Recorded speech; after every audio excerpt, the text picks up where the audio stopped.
અરવલ્લી જિલ્લાના મેઘરજ તાલુકાના આપણા ઉગરડી ગામની અંદર 2018માં આપણું ગામ દત્તક લેવામાં આવેલું હતું. 2018માં આપણું ગામ દત્તક લેવામાં આવ્યું, આદર્શ ગામમાં સમાવેશ કરવામાં આવ્યો.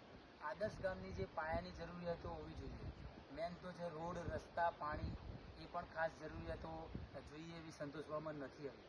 આપણા ગામના રસ્તા જોવામાં આવે તો હજી પણ કાચા પડ્યા છે. બીજા નંબરની અંદર આપણા ગામની અંદર અંદાજિત 60 લાખનો બાબા સાહેબ આંબેડકર હોલ મંજૂરીમાં બોલે છે, તેની પણ ગ્રાન્ટ અટકેલી પડેલી છે. અને આપણા ગામની અંદર જૂની વસાહતની અંદર જે ગટરનું કામ કરેલું છે તેના ઢાંકણા ખુલ્લા પડેલા છે. સરપંચ અને તલાટીની વારંવાર રજૂઆત કરેલી છે કે આ ગટરના ઢાંકણા ખુલ્લા છે, કોઈ નાના બાળક પડી જશે તો જાનહાનિ થશે, છતાં પણ તે લોકો ધ્યાન ઉપર લેતા નથી.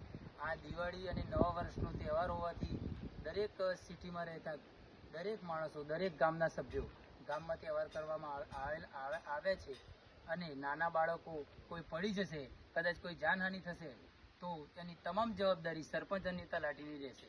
બીજા નંબરની અંદર જૂની વસાહતથી નવી વસાહત જતો જે રસ્તો છે એનો એક રસ્તો બન્યો છે, બીજો રસ્તો કાચો પડ્યો છે.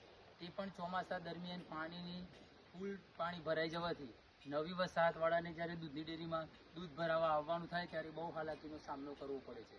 એટલે તંત્રને અમારે એટલું જ જણાવવાનું છે, સરકારને અમારે એટલું જણાવવાનું છે, આ મીડિયાના માધ્યમ દ્વારા એટલું જણાવવાનું છે કે આ ગામની જે પાયાની જરૂરિયાતો છે એ જલ્દીમાં જલ્દી સંતોષવામાં આવે અને અમારી આ માંગ પૂરી કરવામાં આવે. બસ. જય ભીમ. જય ભીમ.